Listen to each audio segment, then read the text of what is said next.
50 years ago, I left my 3-month-old baby at a hospital doorstep. That night, I walked away and never looked back. Today, a young man at my door said, "I'm your grandson, Jake." That baby lived, grew up, started a family, and now his son is standing in front of me.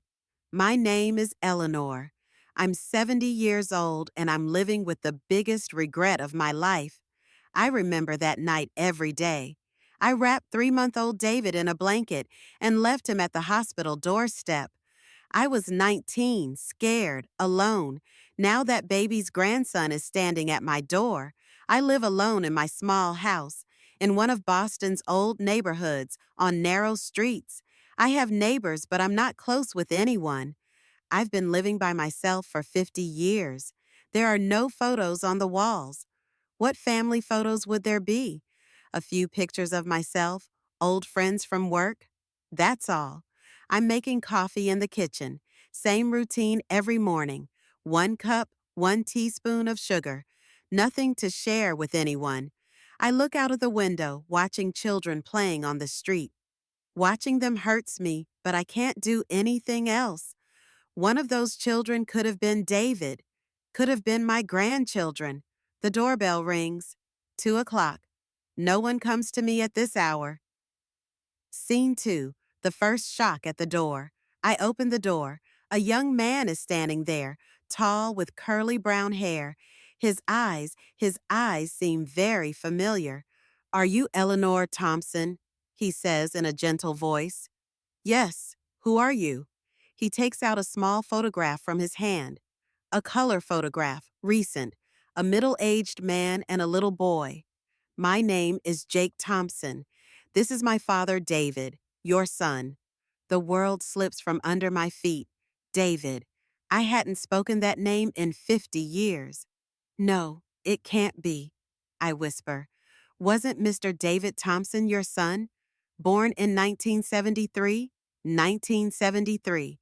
Yes, David was born in 1973. He was born 2 months early. He was so small." Are you, are you his son?" "Yes, I'm your grandson. My father died of a heart attack 2 years ago." My knees are shaking. I hold on to the door frame. My son is dead. Jake helped me sit on the couch, brought water from the kitchen. I look at him. He looks so much like David. Same hand gestures, same gentle looks. "How did you find me?" I ask, trembling. "My father left papers with clues about you two. Eleanor Thompson, born 1954, Boston. I researched and found you." "And David, did he grow up healthy?" Jake smiled. "Yes, he grew up in a very good family, the Johnson family. They loved him very much. He got a good education. He became an engineer." Engineer! As a little baby, he would always play with building blocks. Even at 3 months old, he would examine the toy in his hand. "Was he married?" I asked, my voice barely audible.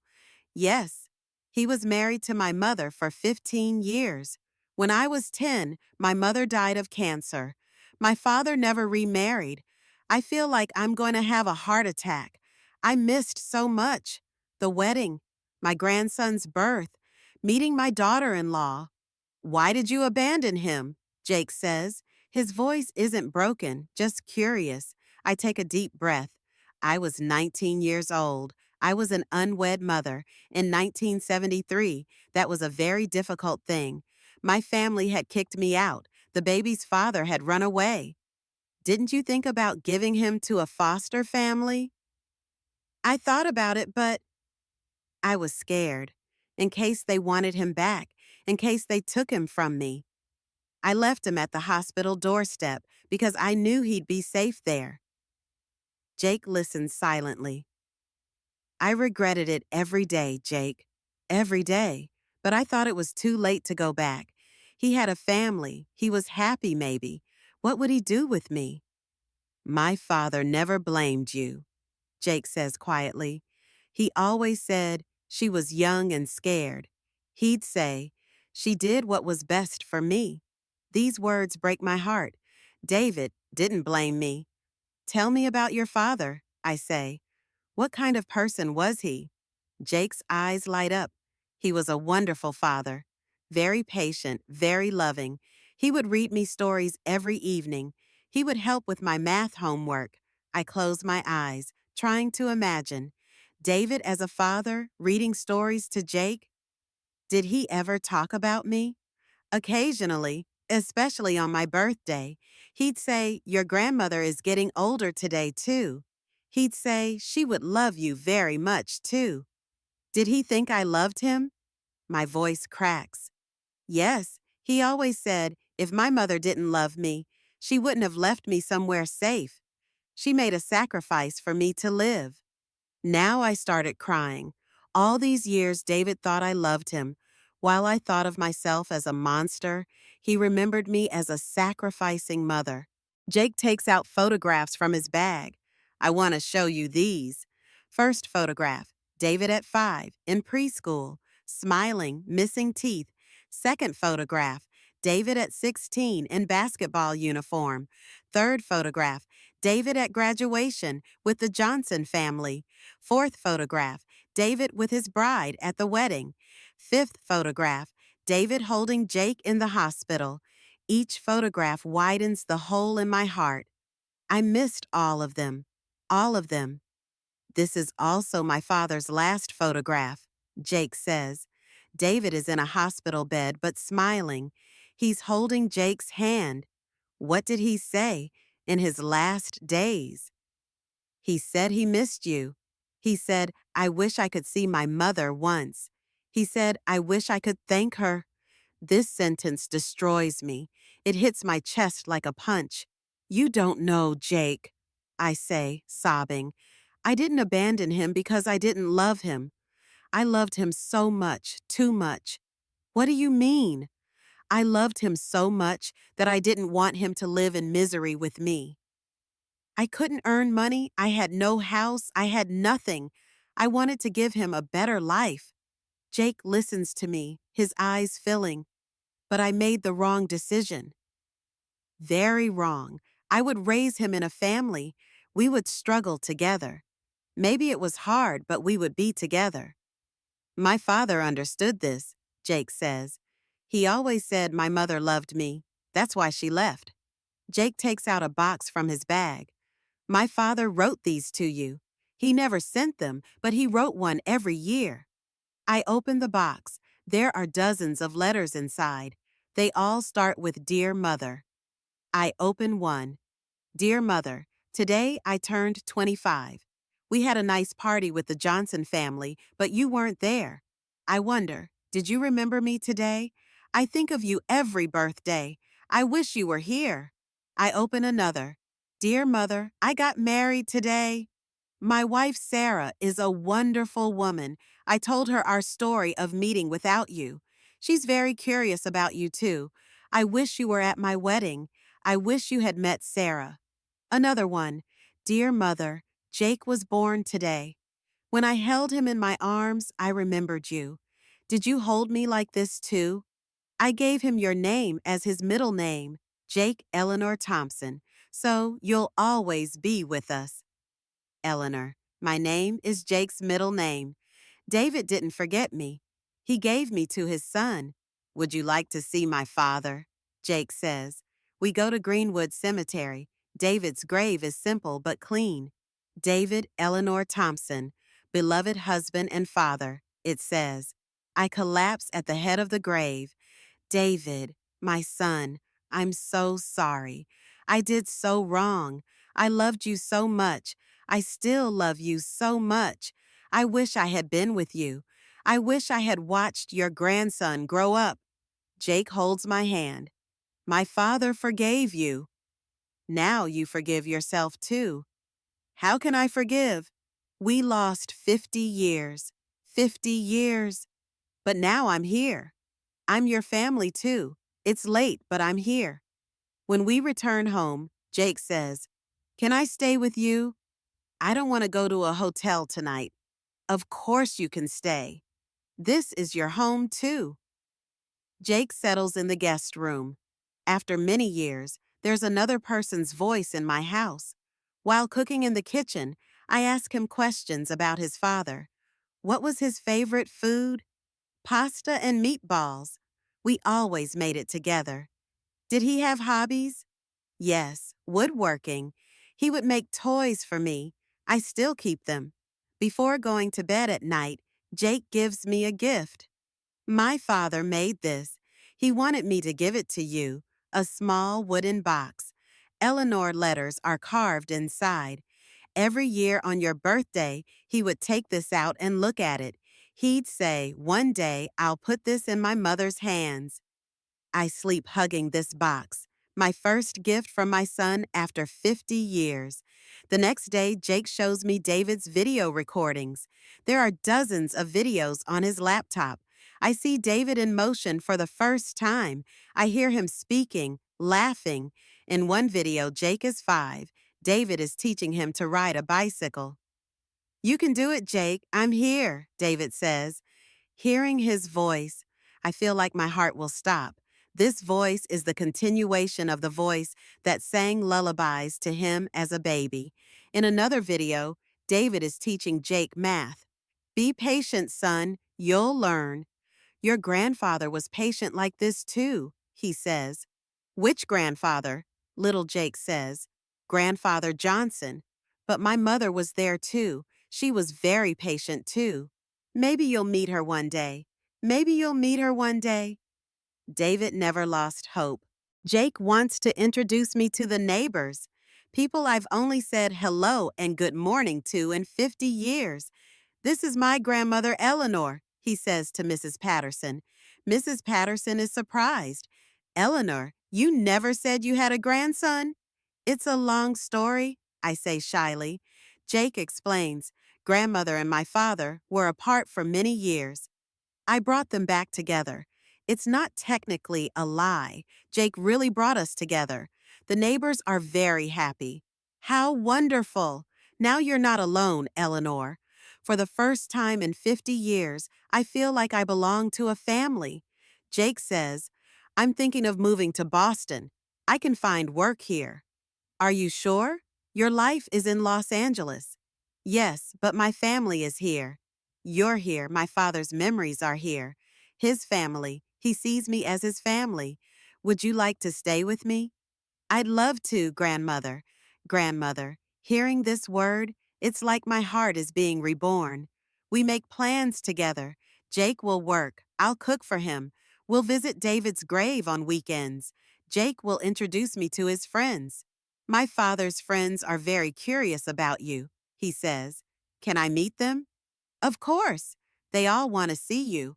I meet David's friends at a dinner Jake organized. "Eleanor, finally we meet," says Mark. "David always talked about you." "Good things?" I ask worriedly. Always with praise. He'd say, "My mother was a very strong woman." He'd say, "She made a difficult decision for me." Sarah, another friend of David's. David would buy flowers every Mother's Day. He'd say, "For my mother." We didn't understand, but now we do. Mother's Day. David remembered me every Mother's Day. "Where would he take those flowers?" I ask. "To church," says Mark. "He would light them there, pray for you." For 50 years, my son prayed for me. While I thought of myself as a monster, he was praying for me. Jake and I started living together. Now, when I prepare breakfast in the mornings, I hear his voice. "Good morning, grandmother." "Good morning, sweetheart." We sit together at the kitchen table, make our plans. "Today, I want to go to David's old school," I say. "Why?" "I want to see what he was like as a child. I want to talk to his teachers." Jake smiles. "I'll come with you." We go to Jefferson Elementary School. Assistant Principal Mrs. Henderson remembers David. "Oh, David Thompson. He was a very good student, very polite, very smart. His mother never came, but—" "I'm David's mother, Eleanor," I say. Mrs. Henderson is surprised. "You are?" But David always said, "My mother lives in another city." It was a complicated situation, Jake explains. Mrs. Henderson shows us David's old report cards. He always got A's. Teacher comments, David is a very thoughtful child. He misses his mother very much. He misses his mother very much.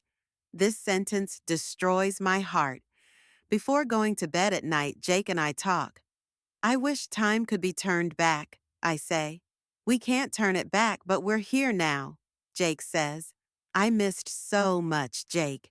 David's first steps, first words, starting school, graduation, wedding, your birth. I missed everything. But now you won't miss me growing up. This thought comforts me. Jake is 25, still at the beginning of his life. I can be present in his life. Will you tell me about my father? About when he was a baby? Jake listens curiously. I tell him about David's birth, the first time I held him in my arms, how he cried at night. He was so small, so gentle. He would look at me as if he understood everything. Now I understand why he looks like me, Jake says, smiling. I want to take a photograph with you. I tell Jake, of course. We go to the photographer. My first family photo at 70.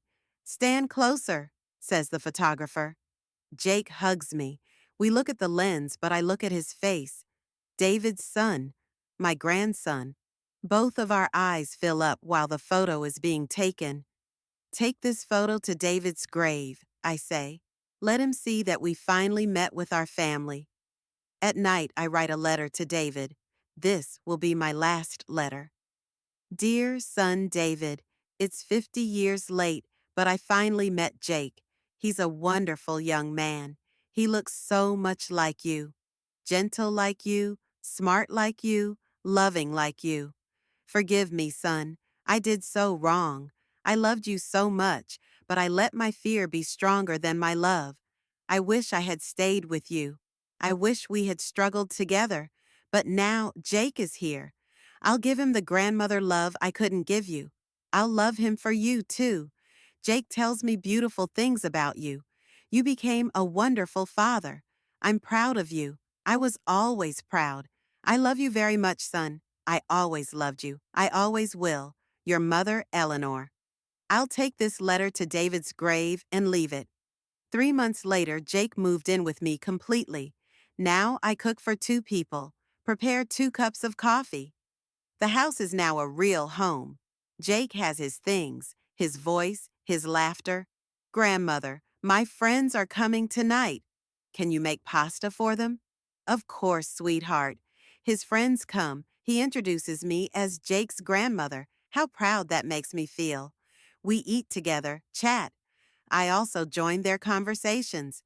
Mrs. Eleanor, Jake always talks about you, says one of his friends. I talk about him a lot too, I say, smiling. After they leave at night, Jake says, Thank you, grandmother. It was a wonderful evening. I thank you, Jake, for giving me a family. Now we visit David's grave every Sunday. Jake brings flowers. I read my letters. My father would be very happy, Jake says. How do you know? I feel it. Finally, our family came together. This was his biggest dream. We sit at the head of the grave. I apologize to David. Jake tells him his new stories. Grandmother cooks very well, Father. You would have loved it too. The sun is setting. We're sitting here. 3 generations finally together. It's very late. We lost 50 years. But Jake came and gave me a second chance. Thanks to my grandson, I made peace with my son. I made peace with myself. Some mistakes can't be taken back. But love always finds a way. Jake was that way for me.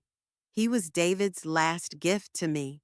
In life, there are some decisions so big they change your entire life.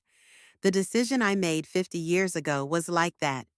That decision separated me from my son, but also gave him a better life. Regret is a bitter thing, especially when you realize you're late. But love is never late. When Jake came, I was 70 years old, but it still wasn't too late.